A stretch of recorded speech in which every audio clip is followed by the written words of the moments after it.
Engkau adalah segalanya dalam kehidupan kami Tuhan.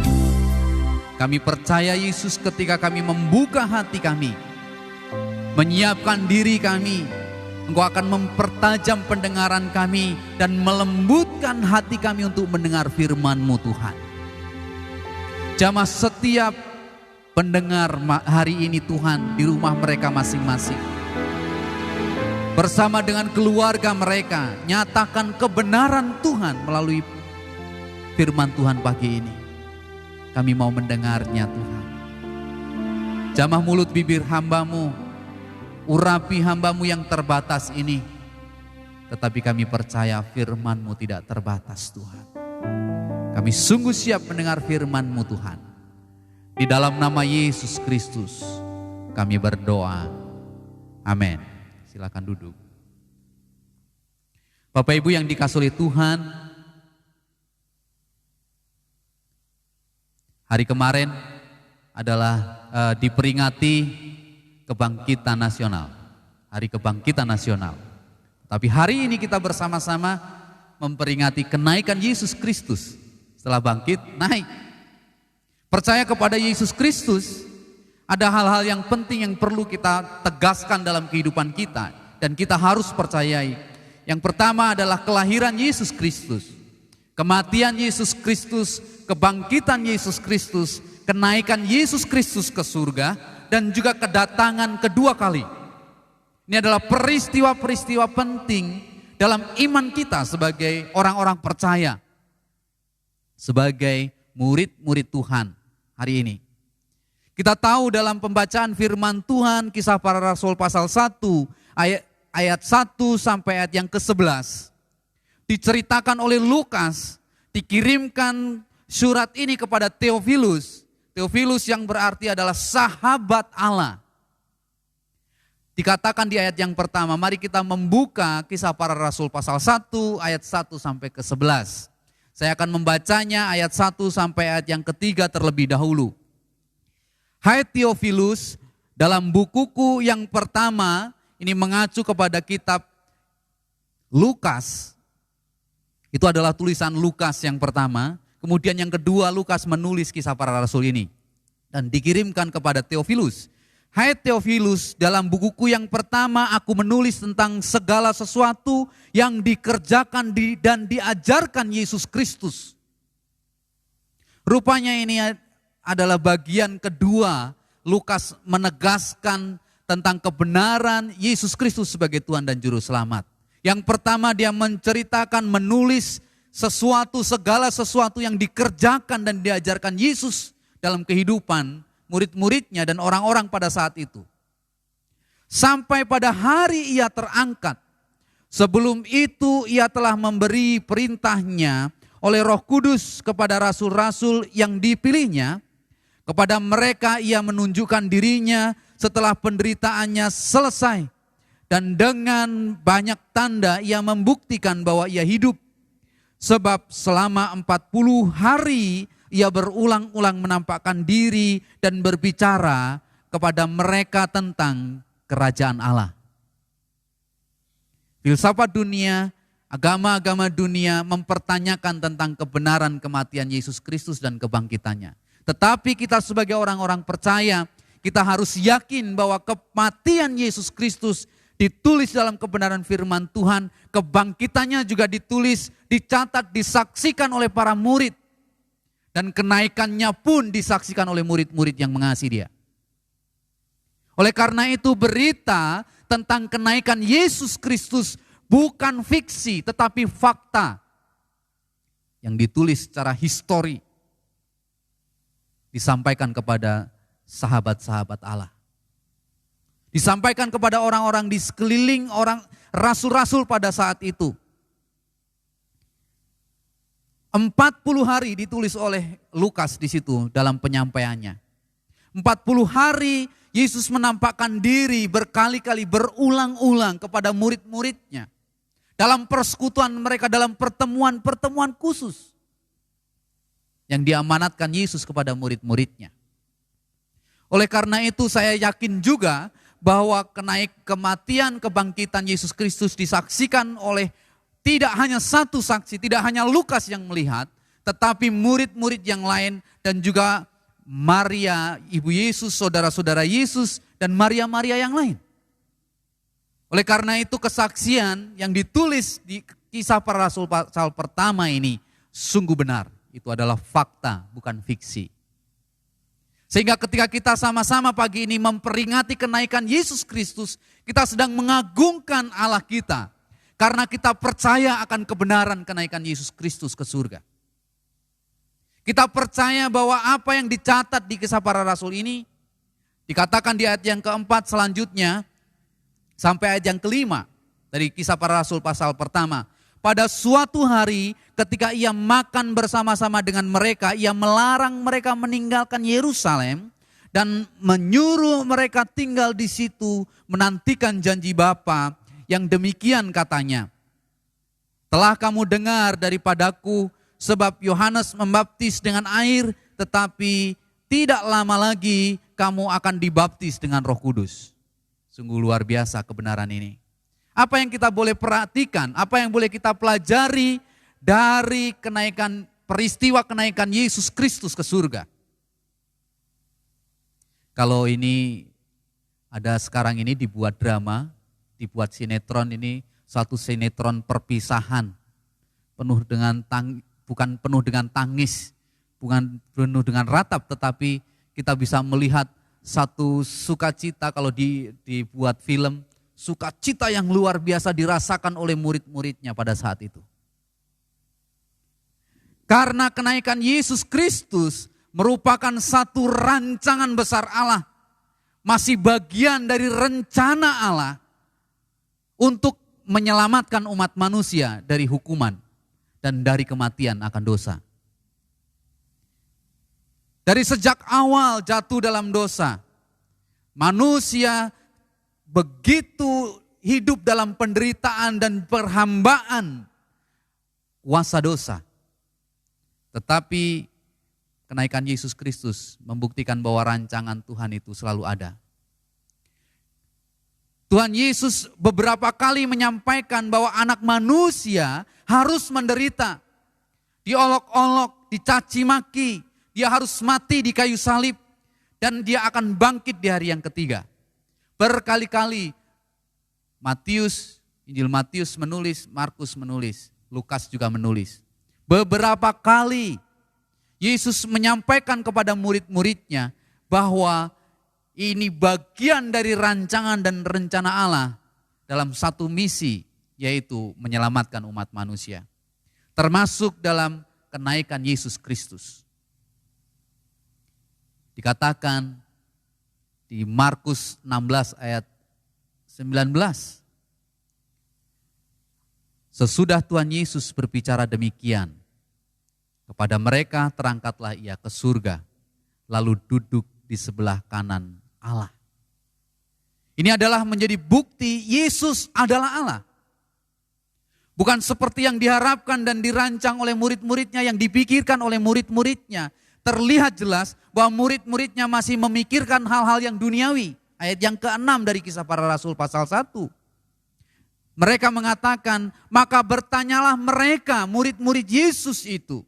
Beberapa orang di antara mereka masih mengharapkan dengan berkata demikian, Tuhan, maukah engkau pada masa ini memulihkan kerajaan bagi Israel?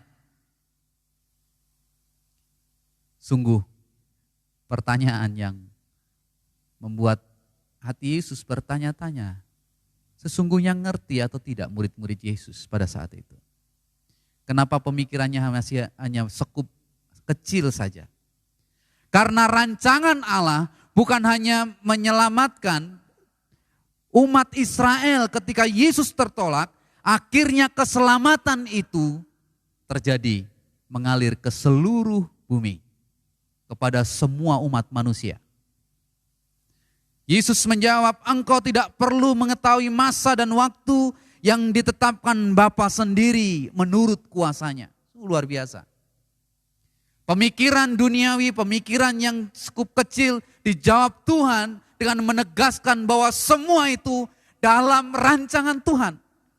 Kita tidak perlu mengada-ada, kita tidak perlu mencari tahu, tetapi Mari kita memahami rancangan Tuhan yang lebih besar yang dari apa yang kita lihat dalam kehidupan ini. Mari pahami bahwa kenaikan Yesus Kristus adalah bagian dari rancangan besar Allah untuk menyelamatkan umat manusia. Dari manusia jatuh dalam dosa sampai rancangan kedatangan Dia kedua kali adalah rancangan besar Allah. Kita tidak bisa menitipkan rancangan kita, menyisipkan pikiran kita, tetapi kita boleh memahami dan mengerti apa yang Tuhan rancangkan dalam kehidupan dan keselamatan umat manusia. Bapak Ibu yang dikasihi oleh Tuhan, hal yang kedua yang kita boleh pelajari dari kenaikan Yesus Kristus. Perhatikan, Yesus Kristus menjanjikan sesuatu yang baru. Kenaikan Yesus Kristus adalah persiapan untuk perjanjian yang baru. Janji yang mana yang Tuhan berikan? Yesus sampaikan kepada murid-muridnya di Yohanes 14 ayat 1 sampai 3. Janganlah gelisah hatimu, percayalah kepada Allah, percayalah juga kepadaku. Di rumah Bapakku banyak tempat tinggal, jika tidak demikian aku tentu mengatakannya kepadamu. Sebab aku pergi ke situ untuk menyediakan tempat bagimu. Dan apabila aku telah pergi ke situ dan telah menyediakan tempat bagimu, aku akan datang kembali dan membawa kamu ke tempatku, supaya di tempat di mana aku berada, kamu pun berada. Tempat bagi murid-muridnya, itu adalah janji Tuhan.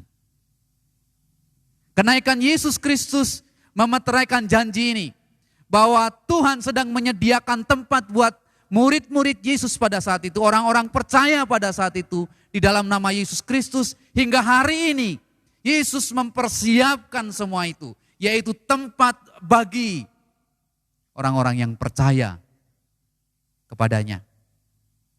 Tempat yang tidak seperti di dunia ini. Tempat yang Tuhan rancang lebih sempurna dari dunia ini. Mungkin kita tidak mau meninggalkan dunia ini karena mungkin kita terlalu banyak harta benda yang kita boleh miliki hari-hari ini. Tetapi ingat, itu hanya di dunia sementara. Kita tidak akan membawanya kemana-mana ketika Tuhan memanggilnya.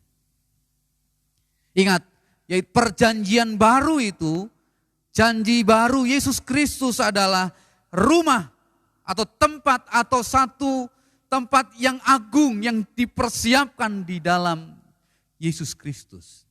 Yang Yesus sebut rumah Bapa,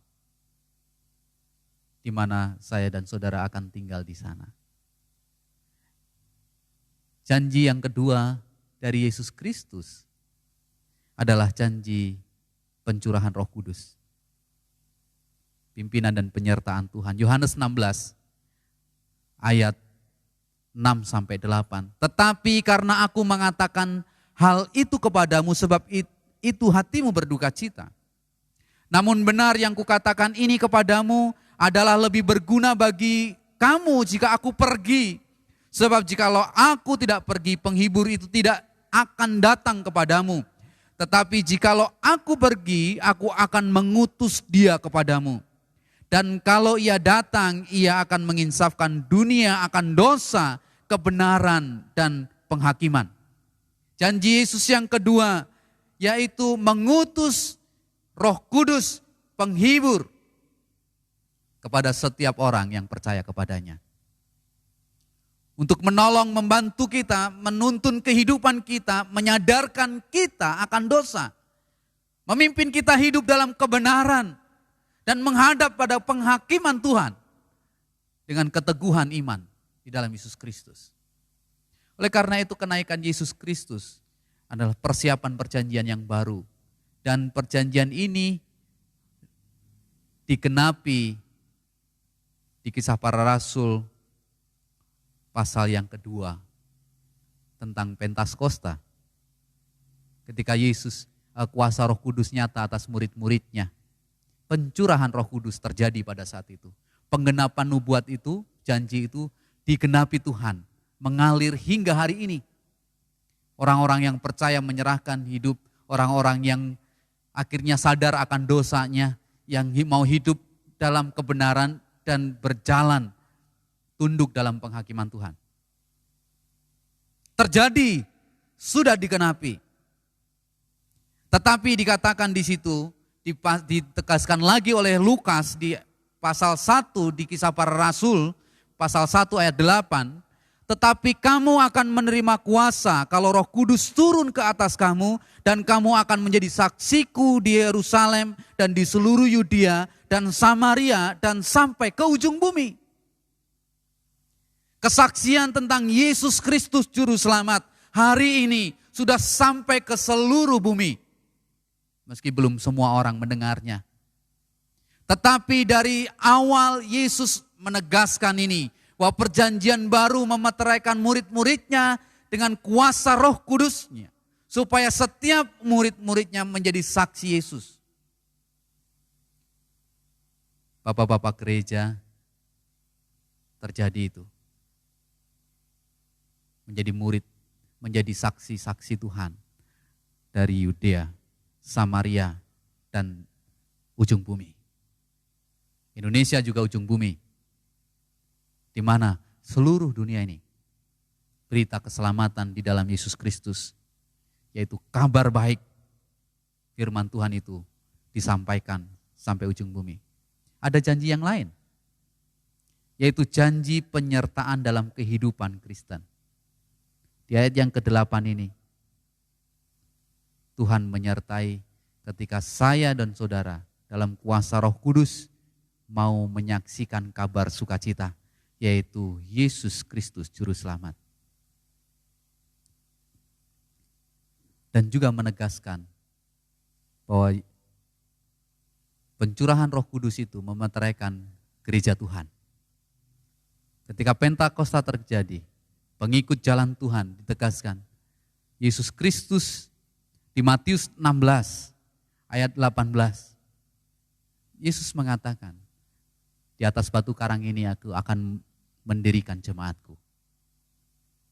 Ya, ketika dia berbicara kepada Petrus, terbukti ketika Yesus naik ke surga, pencurahan Roh Kudus nyata, dan Yesus mendirikan jemaatnya atas kesaksian para rasul, kesaksian bapak-bapak gereja, kesaksian gereja mula-mula, hingga hari ini pemberitaan firman Tuhan itu terjadi sampai ke ujung bumi. Dan yang terakhir, janji Tuhan terakhir, dia katakan, ayat yang ke-11 ditegaskan oleh malaikat, dan berkata kepada mereka, saya mau membacanya dari ayat yang ke-10 sampai ayat yang ke-11. Ketika mereka sedang menatap ke langit, waktu ia naik itu, tiba-tiba berdirilah 2 orang yang berpakaian putih dekat mereka dan berkata kepada mereka, hai orang-orang Galilea, mengapakah kamu berdiri melihat ke langit? Yesus ini yang terangkat ke surga, meninggalkan kamu, akan datang kembali dengan cara yang sama seperti kamu melihat dia naik ke surga. Janji Tuhan, dia akan datang kedua kali. Oleh karena itu, ketika kita percaya kepada Yesus Kristus, siapkan diri kita menjadi murid-murid atau menjadi jemaat-jemaat yang siap menyambut kedatangan Yesus kedua kali. Siapkan hati kita, siapkan diri kita, tanam di pikiran kita bahwa tidak selamanya kita tinggal di dunia ini, karena janji Yesus, dia akan datang kedua kali. Itu adalah janjinya dan dia pasti tepati. Seperti janji-janji berikutnya. Seperti janji-janji sebelumnya. Tuhan tepati dia. Bagi kita semua, orang-orang percaya. Yang terakhir, kenaikan Yesus Kristus berarti memberi harapan baru kepada saya dan saudara. Memberi semangat baru kepada saya dan saudara. Perhatikan Kisah Para Rasul ayat 1, ayat 9. Kisah Para Rasul pasal 1 ayat 9 sampai yang ke-11 tadi. Dikatakan di ayat yang 9, sesudah ia mengatakan demikian, terangkatlah ia disaksikan oleh mereka dan awan menutupinya dari pandangan mereka. Tetapi saya ingin mengutip dari Lukas bagian pasal terakhir, Lukas pasal 24. Saya ingin membacakan Lukas 24 ayat 50 sampai 52. Demikian firman Tuhan. Lalu Yesus membawa mereka keluar kota sampai dekat Betania. Di situ ia mengangkat tangannya dan memberkati mereka. Dan ketika ia sedang memberkati mereka, ia terpisah dari mereka dan terangkat ke surga. Mereka sujud menyembah kepadanya, lalu mereka pulang ke Yerusalem dengan sangat bersukacita. Di ayat yang ke-53 dikatakan mereka senantiasa berada di bait Allah dan memuliakan Allah. Kenaikan Tuhan Yesus ke surga memberi harapan baru bagi kita. Apa maksudnya?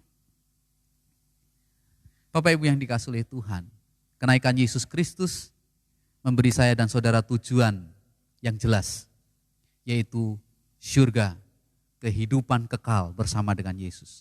Tujuan kita, hidup kita jelas, perjalanan hidup kita jelas, arah kita jelas bersama dengan Yesus. Ini adalah harapan baru. Dulu kita hidup dalam kegelapan, sekarang dibawa dalam kasih anugerah Tuhan, hidup dalam terang yang baru di dalam Yesus Kristus, dalam tuntunan Yesus Kristus mengarah kepada kekekalan yang jelas, yang pasti, tidak kaleng-kaleng. Tidak hanya Tuhan Yesus tidak memberi harapan palsu, tetapi Dia menyatakan kebenaran dalam kehidupan kita. Tujuan yang baru, memberikan tugas yang mulia kepada kita ketika Dia naik ke surga. Yaitu menjadi saksinya Tuhan.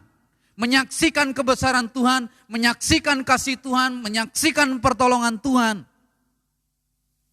Dan menyaksikan bahwa Yesus adalah Tuhan dan Juru Selamat atas umat manusia. Hanya dalam Yesus Kristus harapan itu menjadi kenyataan. Saya yakin semua orang di dunia ini ingin selamat dunia dan akhirat dikatakan.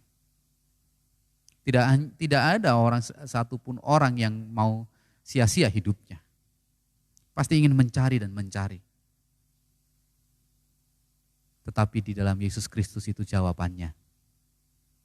Dia menjawab kebuntuan-kebuntuan umat manusia.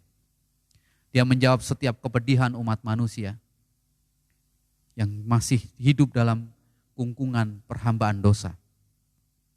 Tetapi Yesuslah harapan baru kita. Ketika Dia naik ke surga, Dia menyatakan tujuan-tujuan yang jelas dalam hidup kita. Harapan-harapan yang jelas dalam hidup kita.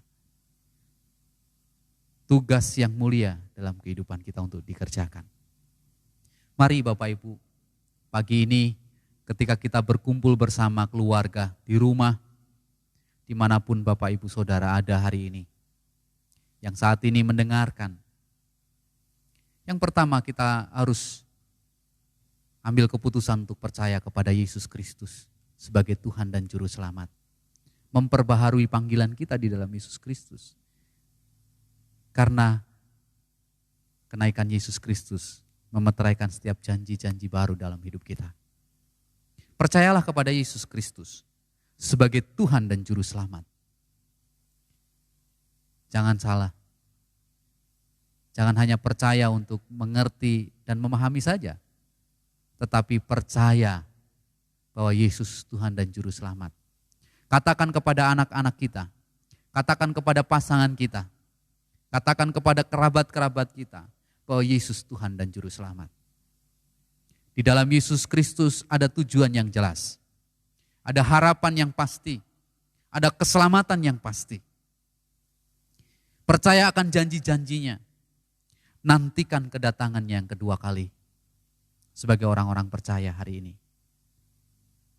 Kenaikan Yesus Kristus membawa keselamatan umat manusia di seluruh bumi.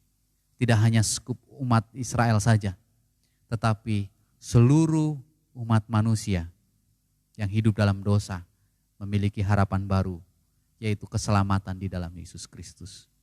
Dia naik untuk menyiapkan bagi saya dan saudara tempat yang indah bersama dengan Bapa di surga. Bapak Ibu yang dikasihi oleh Tuhan, yakinlah pimpinan dan penyertaan Tuhan ada buat saya dan saudara. Tuhan Yesus memberkati. Mari berdoa. Kami sudah mendengar firman Tuhan. Dan biarlah kiranya setiap telinga yang mendengar, Engkau lembutkan hati kami, supaya firman itu tidak berlalu begitu saja. Dan biarlah firman itu menjadi rema dalam hidup kami. Dia bertumbuh subur Tuhan, dan juga berbuah, berakar bagi kemuliaan Tuhan dalam hidup kami. Kalau hari ini ada yang masih ragu, biarlah kiranya Tuhan Kau mantapkan panggilan mereka di dalam Yesus Kristus. Bahwa mereka buka hati mereka, lembutkan hati mereka Tuhan untuk percaya Yesus Kristus itu Juru Selamat. Dia yang naik. Harapan kami yang pasti, Dia berjanji Dia akan datang kedua kali. Ini keyakinan kami Tuhan, bahwa Engkau akan datang kedua kali. Bagi kami orang-orang percaya, bagi kami yang mau menyerahkan hidup untuk kemuliaan Tuhan. Terima kasih Yesus. Terima kasih Bapa. Di dalam nama Yesus Kristus kami berdoa. Amin.